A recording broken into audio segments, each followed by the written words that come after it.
Package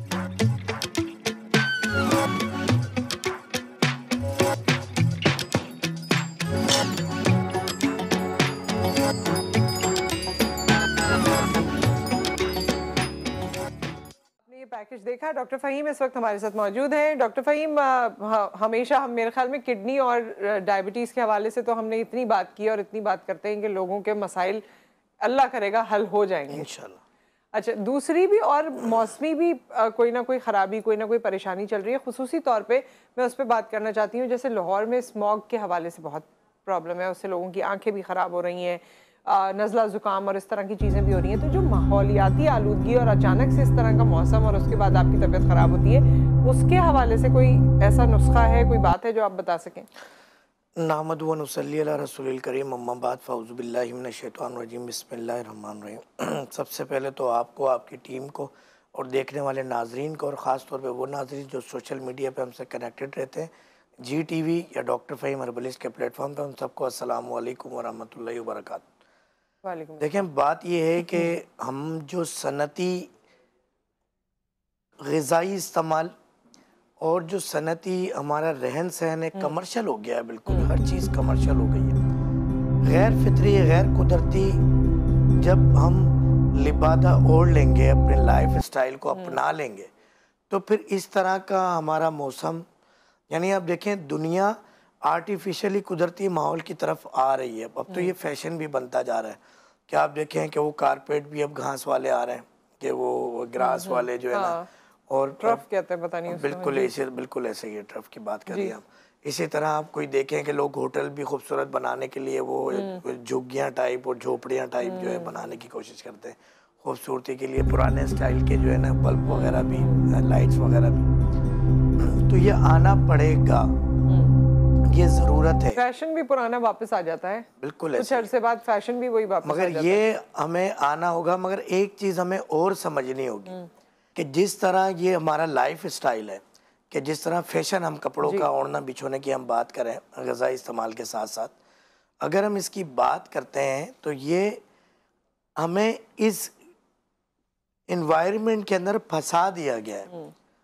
कि मैंने कुछ चीज़ें देखी, मैं रिसर्च कर रहा था, अभी वो बात स्किप है जहन से, कि हमारे यहाँ बेदरग इस्तेमाल है उस चीज़ का, मगर उस मुल्क ने जिसने उसको ईजाद किया वहाँ पे उसका बिल्कुल भी इस्तेमाल नहीं है। मेरा इशारा इजराइल की तरफ है। तो हम अद्वियाती तौर पर, मिसाल के तौर पे हमारे पास अगर हम डॉक्टर के पास जाते हैं तो एक प्रिस्क्रिप्शन पे अल्हम्दुलिल्लाह 3-3, 4-4 antibiotics without any diagnose test लिखी हुई होती है। सही। और उसके अंदर हम उसको ओरल भी, यानी टैबलेट की शक्ल भी दे रहे हैं, सिरप की शक्ल भी दे रहे हैं, सबकुटेनियस यानी इंजेक्टेबल की शक्ल में भी दे रहे हैं, हम उसको जो है वो क्रीम की शक्ल में भी दे रहे हैं, ऑइंटमेंट की शक्ल में भी दे रहे होते हैं, ड्रिप भी लग रही होती है, आईवी की शक्ल में भी दे रहे होते हैं। तो ये वहाँ पर इस तरह का इस्तेमाल नहीं है, आप कहीं पे भी चले जाएं। तो हमें ये माहौल ही ऐसा बना दिया गया है कि ये स्मोक, चाहे वो कराची का मौसम हो, कोयटा का भी यही इशूज़ हैं, मगर वो ज़्यादा हाईलाइट नहीं हो रहे होते, और लाहौर का भी यही इशू है। तो पहले तो हुकूमत वक्त को चाहिए कि एक निज़ाम बनाया। आप जब मेरा ज़्यादातर वक्त अरब में गुजरता है, तो जब हम अरब में देखते हैं तो वो तो है ही सहरा, मगर यकीन करें कि वहाँ की बिल्डिंग्स कितनी क्लीन है, वहाँ का माहौल कितना, तो आप जबकि आप उन्हें सिखाने और बताने वाले हैं, वो आपको देख के चलें कि कराची शहर पहले आबाद हुआ है और वो बाद में आबाद हुआ है, तो हम पीछे रह गए। तो हमें बाकायदा पीछे किया गया और हम पीछे हुए हैं। आज भी हम सिंसियर नहीं है अपनी कौम के साथ, तो वो सिंसियर होना पड़ेगा।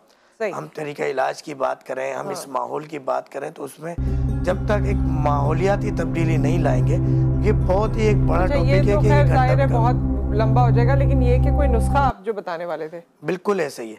उस हवाले से मैं ये ज़रूर कह सकता हूँ कि इस तमाम मसाइल को तो नहीं मैं कोई वसाइल बता सकता जिनसे इन मसाइल का हल ढूंढा जा सके। ये ज़रूर कर सकता हूँ कि तिब के एतबार से जो अल्लाह जी ने एक ड्यूटी लगाई है कि आप जब भी इस तरह के मौसम में घर से बाहर निकलते हैं तो आपने अपनी नेज़ल कैविटी, नोज़ के अंदर 2-2 ड्रॉप जो है वो एक्स्ट्रा वर्जिन जैतून के तेल के टपका लें। ठीक है। तो आप इंशाल्लाह किसी भी तरह के अपराटीआई के अंदर, चाहे उसमें फेरिंग्स की बात करें, लेरेंस की बात करें, टॉन्सिलाइटिस, फेरेंजाइटिस, इवन रात को सोते वक्त भी कर लें, छोटे बच्चों के भी तो बहुत ज़रूरी है, बहुत ज़रूरी है।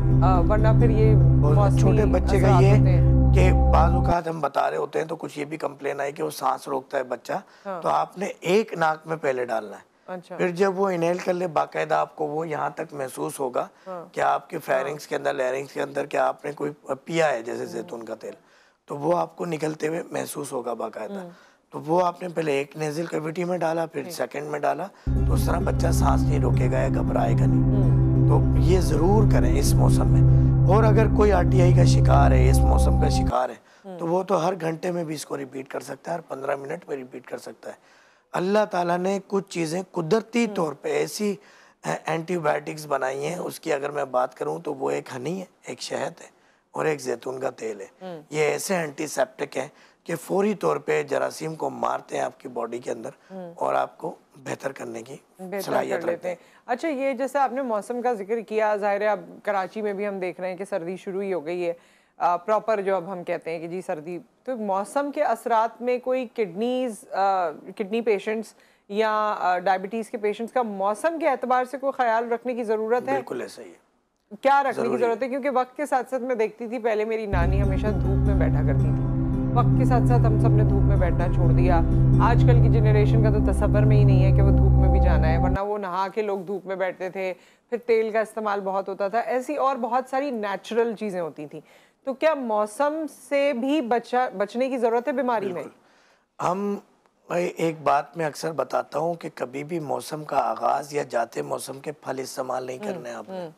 फिर ये धूप वाली आपने बात की, ताज़ा हवा की बात की, उसके साथ साथ जो ये मौसम जो इस वक्त चल रहा है, इस मौसम की अगर हम बात करें तो इस मौसम में आप देखें कि ये खुश्की का मौसम है, इसमें प्यास आपकी बढ़ जाएगी, इसमें आप देखेंगे कि गले ख़राब होंगे, तो वहाँ ड्रिंक्स का बेदरेग इस्तेमाल, ठंडे पानी का बेदरेग इस्तेमाल, इन सब से आपको एहतियात करनी है। ठंडे पानी से नहाने को एहतियात करनी है।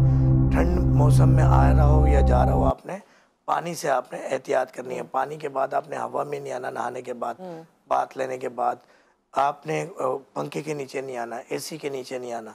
और सुबह का जो वक्त है फजर से लेके इशराक तक का, यह हम इसको अब आसान कर देता हूँ मैं कि सुबह 6-7 बजे से लेके 9 बजे तक का, और शाम असर से लेके मगरिब तक का, इस वक्त को धूप आपने लाजमी लेनी है।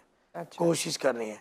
इवन के मैं आपको एक नुस्खा भी बता देता हूँ। अक्सर आपने देखा होगा कि हमारे यहाँ जब बच्चों की विलादत होती है उसके बाद उसको वेंट पे रखा जाता है और उसको इंक्यूबेटर पे रखा जाता है, तो उसका बड़ा अच्छा नेमुल बतल है कि आप अगर सूरज की रोशनी में उसे रखें तो अक्सर पीलिए की शिकायत, जो पीलिया एक वर्ड है जिसको हम यरकान की बात कर रहे होते हैं, तो उस सूरत हाल में भी हम फिर वो कोई झाड़ने झड़वाने का मामला भी होता है कि फजर के बाद आप बच्चे को झड़वाने जाओ किसी पीर साहब से, तो असल साइंस यही है कि जो उसको सुबह की धूप लगती है ना, अच्छा, जब आप ट्रेवल करके जा रहे होते हैं तो उसको उससे फायदा हो रहा है। अच्छा, वो झड़वाने से वो तो झड़ ही जाना है उससे। मैं नहीं समझता कि झड़वाने से, बाकी हो सकती होगी इसकी हकीकत कि मैं डिसएग्री भी नहीं करता, मगर मैं तिप की बात करूंगा मेडिकल पॉइंट ऑफ व्यू से, तो वहाँ अक्सर यही होता है। अक्सर आपने देखा हो, कहते हैं असर के बाद लाओ या फजर के बाद लाओ, तो बाबा जी के बाद बड़ा रश होता है और वो बाबा जी भी समझदार होते हैं माशाल्लाह, धूप में बैठे होते हैं। धूप में बैठे होते हैं। सो विद दैट एक ब्रेक आ गया, ब्रेक के बाद वापस आते हैं, डायबिटीज़ और किडनी इश्यूज़ के हवाले से हम मज़ीद बात करेंगे।